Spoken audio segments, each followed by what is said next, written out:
Astronatics Worldwide, sa mga abangers at saka sa mga bago kong subscribers. Ayan. So, andito po kami ngayon sa Santa Rosa, Laguna.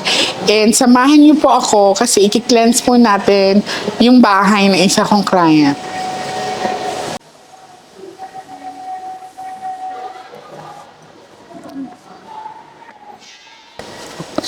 Ayan, so bago kami mag-start, gusto ko rin magpasalamat sa pamilya na nagpaunlak sa amin ngayon, nagpaunlak sa atin ngayon para patuloyin tayo sa bahay nila upang i-cleanse natin. So, ayan, may candle na po sila and kailangan ko lang po yung asin. Asan po yung asin? Ayun. So, Nay, titignan po natin kung may portal po ba dito, ha? Yan. I-pray over ko muna to. Nasaan po yung altar nyo? Okay.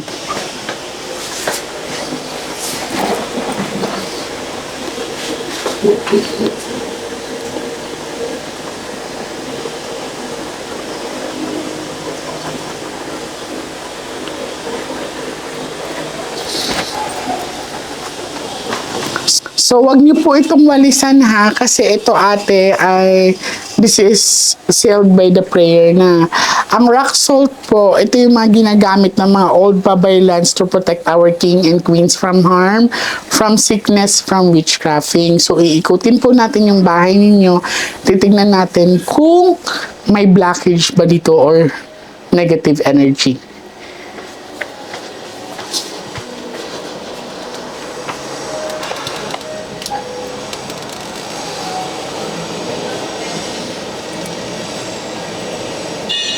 Sige kuya, kayo po ang mag-guide sa akin.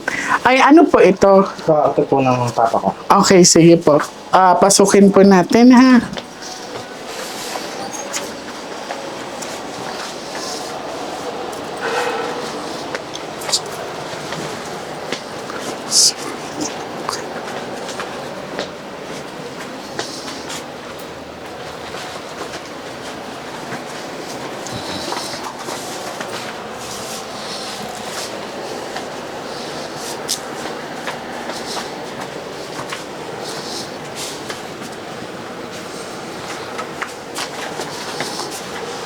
So, medyo kinikilabutan na po ako. May nag-welcome na po sa akin sa bahay.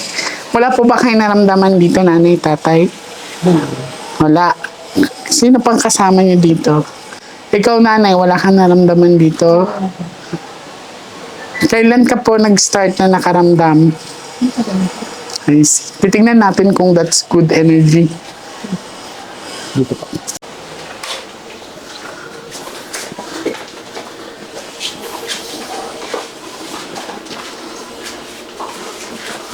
Gaano na to katagal, ate, yung bahay na to? Maybe 30 years? No. Ang tagal na. 1986 daw eh. 96, 34. 06, 1986? Ayan. Di ano na to? 40. 40. Oh, magpo-40 na. 1985 ako eh. So ano na to? 39. 39. 39 years, ang tagal na. So kasabay ko pala tong bahay na to. Mas nauna lang sa akin ng 1 taon.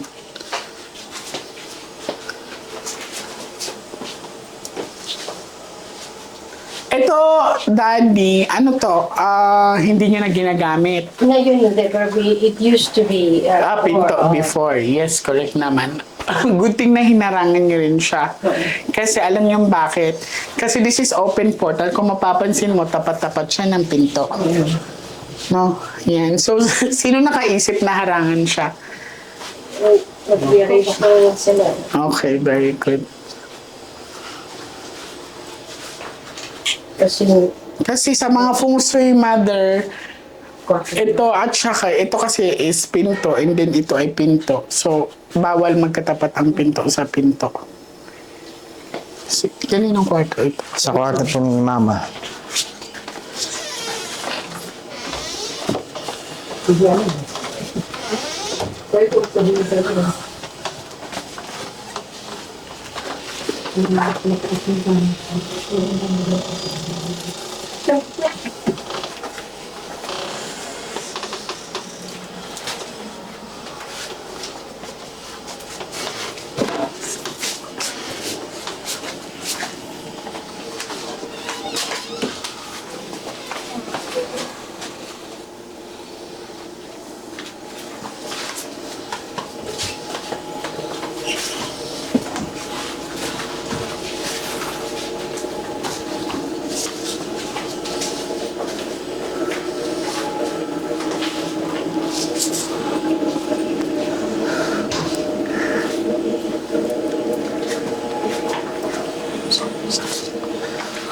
Sige po.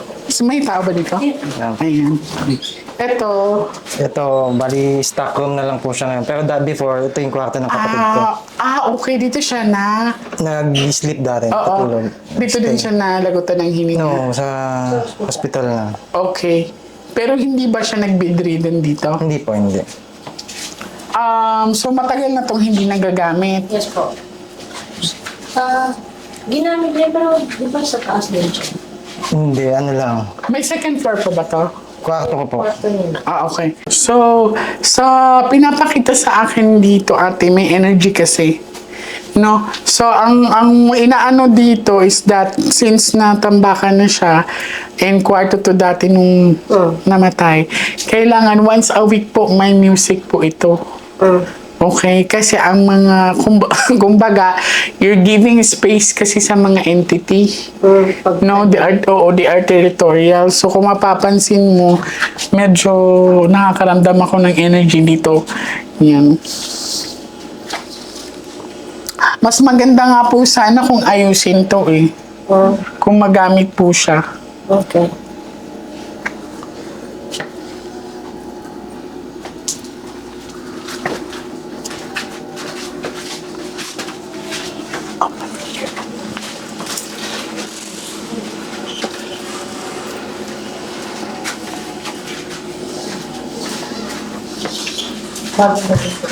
So nag-welcome na kayo dito ng ate entity. So nanay, kuya, dito ka naman nakatira, no? Make sure na once a week or let us say Tuesday or Friday, may music dito. At saka pag gabi, huwag niyong patayin ng ilaw. Pinapatayin to ng ilaw, no? Sabi ko nga, laging buhay. Wag. Walang tao kasi, mother. Dapat bukas lang laging ilaw. Kasi minsan, tinitirhan siya ng hindi niyo nakikita. At isa din kasi yan sa mga humaharang sa biyaya ninyo.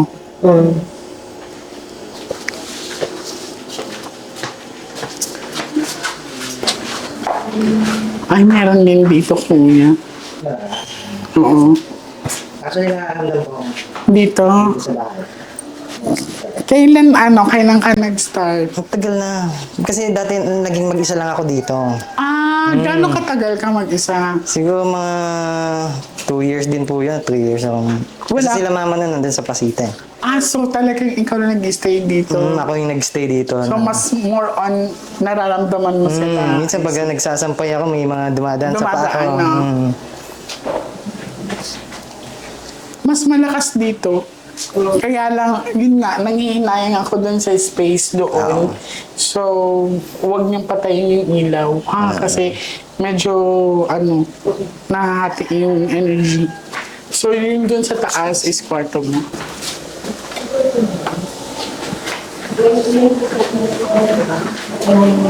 Huwag niyo lang pong walisan, Bi, ha, ate? Okay, voice ha. Kaya nila huwag yung Okay. May siya, may balon to. Dati Ito, may Dati. hindi nyo na siya nagagamit. Hindi na.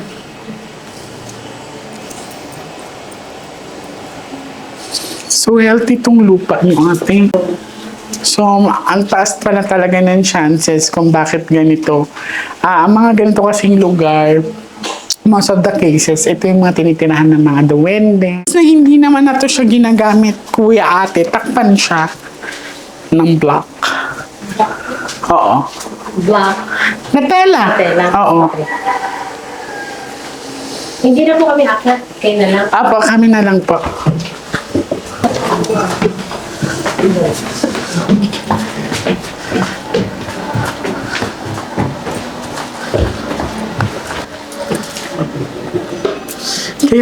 Kaya pala malakas yung aura dito kasi may puso kayo.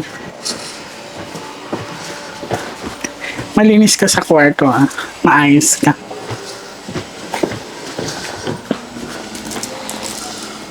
Okay, good naman yung mo.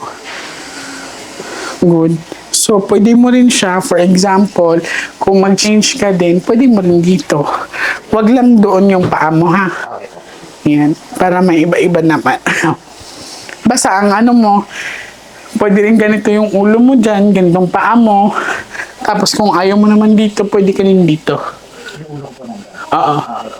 Basta wag lang tumapat or wag mo lang ilagay yung higaan mo dito, yung paa mo dito.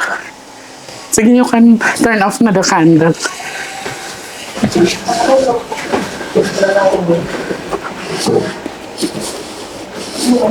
Okay. Sa mga Nostronatics worldwide, so pagpasok ko dito, actually hindi ko napansin na may balon sila. Nung pagpasok ko na dito na area, naramdaman ko na malakas siya, which is kinonfirm ni Kuya na mas nararamdaman niya dito nga.